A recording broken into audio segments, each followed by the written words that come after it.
मित्रांनो, हिंदू धर्मात जन्मापासून मृत्यूपर्यंत 16 संस्कार असतात आणि यांपैकी शेवटचा संस्कार म्हणजे दाह संस्कार, जो व्यक्तीच्या मृत्यूनंतर त्याच्या नातेवाईकांकडून केला जातो।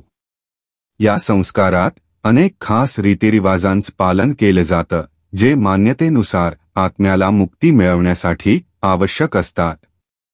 हे नियम खूप विचित्र आहेत। बहुतेक लोकांना याची योग्य माहिती नसते आणि असल्यास अर्धवट माहिती असते। गरुड पुराणात सांगितलेले हे नियम फक्त मान्यता नाही, तर यांचे आध्यात्मिक आणि वैज्ञानिक आधार आहेत।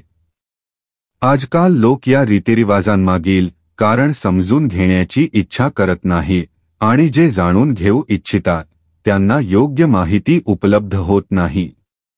म्हणूनच या व्हिडिओमध्ये आम्ही तुम्हाला दाहसंस्काराशी संबंधित काही अजब नियम आणि मान्यतांविषयी सांगणार आहोत आणि त्याचबरोबर त्यांचे आध्यात्मिक व वैज्ञानिक कारण स्पष्ट करणार आहोत।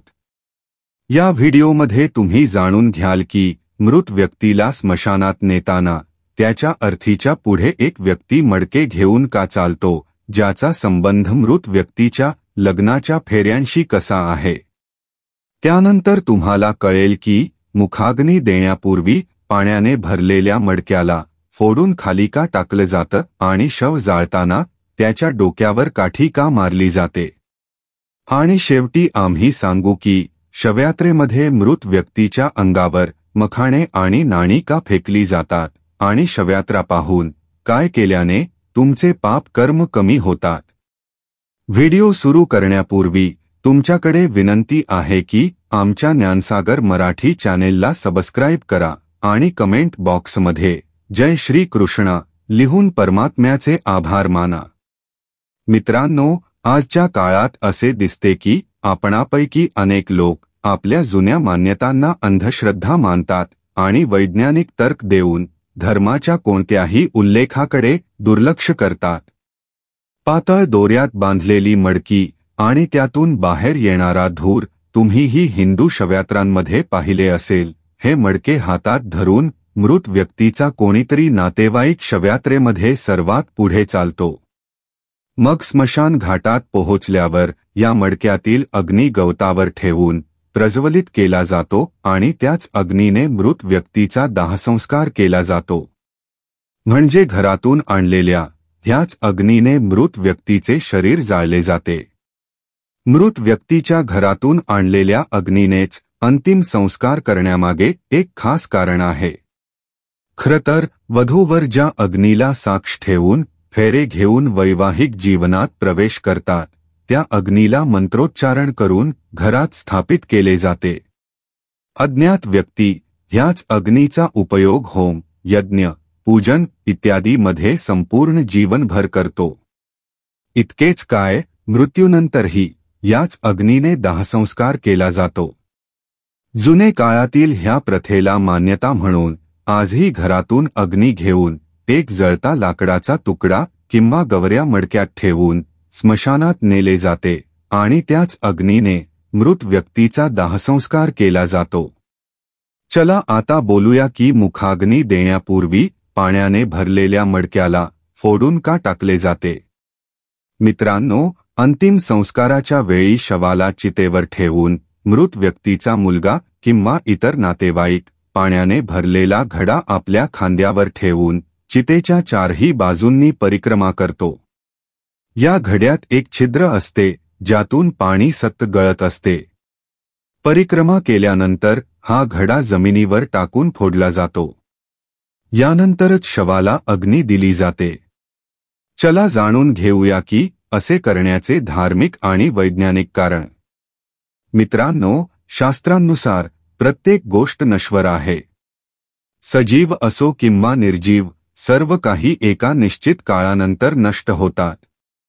हिंदू धर्मानुसार जीवन एका छिद्र असलेल्या घड्याप्रमाणे आहे, ज्यामध्ये आयुरूपी पाणी प्रत्येक क्षणी पटपत असते आणि अशा प्रकारे थेंब थेंब करत मटक्यातून पडत पडत ते पाणी काहीच वेळात संपून जाते। अगदी तसेच जसे एखाद्या जीवाचे आयुष्य एका निश्चित काळात संपून जाते। जेव्हा आयुष्य संपते तेव्हा निष्प्राण शरीर जमिनीवर पडून नष्ट होते. याचेच प्रतीक म्हणून घड्याला जमिनीवर टाकून फोडले जाते. या प्रथेमुळे समाजाला वैराग्याचा संदेश मिळतो आणि मृत आत्म्याचे त्याच्या नातेवाईकांशी असलेले ममत्व तुटते. मित्रांनो, जर तुम्हाला असे वाटत असेल की यामागे फक्त अंधश्रद्धा आहे, तर तुम्हाला हे माहीत असू द्या की असे नाही. खरे तर यामागे एक ठोस वैज्ञानिक कारण आहे. पुरातन काळात स्मशानघाट नव्हते. अशा वेळी शवाला शेतांमध्ये जाळले जात असे. मटक्यात पाणी भरून शवाच्या भोवती फिरण्यामागे वैज्ञानिक कारण असे होते की जेणेकरून जेव्हा शव जळेल तेव्हा आग फक्त त्या परिसरातच राहील, पुढे पसरू नये. याच कारणामुळे परिक्रमेच्या वेळी पाणी सोडून त्या परिसरातील जमीन ओली केली जात असे. मित्रांनो, अंतिम संस्काराशी संबंधित आणखी एक नियम खूप विचित्र आहे. यानुसार जेव्हा मृत व्यक्तीचे शव चितेवर जळत असते तेव्हा त्याच्या डोक्यावर जोरात काठी मारली जाते. या क्रियेला कपाल क्रिया म्हणतात. कपाल क्रिया जितकी विचित्र आहे तितकीच महत्वाची आहे. चला आता जाणून घेऊया याचे आध्यात्मिक आणि वैज्ञानिक कारण. गरुड पुराणानुसार शव जाळताना जर त्याचा एखादा अवयव शिल्लक राहिला तर ते अशुभ मानले जाते. शास्त्रांनुसार दाहसंस्काराच्या प्रक्रियेमुळे मृत व्यक्तीच्या पुढील जीवनावर परिणाम होऊ शकतो. म्हणूनच तूप आणि कापूर वापरून शव पूर्णपणे जाळले जाते. अनेक वेळा पूर्ण शरीर जळूनही डोके जळत नाही, म्हणून काठीने मारून ते फोडले जाते, ज्यामुळे ते पूर्णपणे जळते. काठीचा प्रहार कपाळाच्या मध्यभागी केला जातो, जिथे ब्रह्मरंध्र असतो. धार्मिक मान्यतांनुसार ज्याच्या ब्रह्मरंध्राचे भेदन केले जाते त्याला स्वर्गाची प्राप्ती होते. कधी कधी असेही शक्य आहे की अंतिम संस्काराच्या वेळी खोपडी पूर्णपणे जळत नाही, तेव्हा तांत्रिक ती खोपडी सोबत घेऊन जातात आणि तंत्रक्रियांसाठी वापरतात. अशा वेळी मृत व्यक्तीच्या आत्म्याला खूप त्रास होतो आणि मृतकाच्या कुटुंबावर संकट येते. मित्रांनो, आता आपण जाणून घेऊया की डोक्यावर काठी मारण्याबद्दल विज्ञान काय सांगते. विज्ञानानुसार खोपडीची हाडे इतकी मजबूत असतात की त्यांना पूर्णपणे जळून राख होण्यासाठी बराच वेळ लागतो. अशावेळी त्याच्या अर्धवट जळून राहण्याची शक्यता जास्त असते. कधी कधी एखादा जंगली प्राणी त्या उरलेल्या अवयवाला घेऊन जातो आणि तो कुठेही फेकून देतो, ज्यामुळे पर्यावरण प्रदूषित होते. याच कारणामुळे शव पूर्णपणे जाळण्यासाठी डोक्यावर काठी मारून खोपडी फोडली जाते. चला आता जाणून घेऊया शवयात्रेत मखाणे आणि नाणी का फेकली जातात.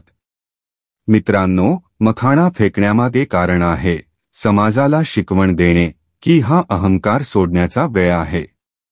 मृत व्यक्तीला समोर पाहून समाजाने हे शिकावे. मखाण्याचा प्रतिकात्मक उपयोग केला जातो, कारण जसा मखाणा बाहेरून फुगलेला असतो आणि दाबल्यावर कमी होतो, अगदी तसाच व्यक्ती जेव्हा जिवंत असतो तेव्हा अनेक गोष्टींसाठी बाहेरून घमेंड दाखवतो, पण मृत्यूनंतर तो फक्त एक प्रेत होतो. याने हे सांगण्याचा प्रयत्न केला जातो की जीवनात कधीही घमंड करू नका. नाणे फेकून हा संदेश दिला जातो की जो माणूस आयुष्यभर त्याच्या मागे धावत होता तो मरणानंतर त्याच्याजवळ शेकडो नाणी असताना ती उचलू शकत नाही.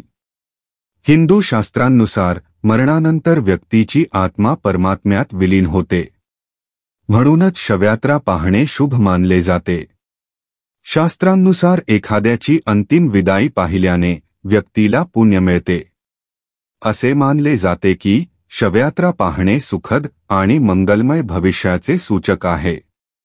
मान्यता अशीही आहे की जर कामावर जाताना शवयात्रा दिसली तर अपूर्ण कामे पूर्ण होण्याची शक्यता निर्माण होते. दुःखांचा नाश होतो आणि सुखी जीवनाची सुरुवात होते. जी आत्मा शरीरातून नुकतीच बाहेर पडलेली असते ती आपल्या अर्थीबरोबर चालत असते आणि जी व्यक्ती तिला प्रणाम करते तिला ती आशीर्वाद देते. ज्यामुळे त्या व्यक्तीचे पुण्य वाढते. शवयात्रेचे महत्त्व गरुड पुराणात असे लिहिले आहे की जर एखादी व्यक्ती मृत व्यक्तीला खांदा देते तर त्या व्यक्तीला एका यज्ञाच्या बरोबरीचे पुण्य मिळते. तर मित्रांनो, आजसाठी एवढेच. आम्हाला आशा आहे की आम्ही दिलेली माहिती तुम्हाला नक्कीच आवडली असेल. तेव्हा व्हिडिओला लाईक करा, शेअर करा आणि चॅनलला सबस्क्राईब करायला विसरू नका. धन्यवाद. जय श्री कृष्ण.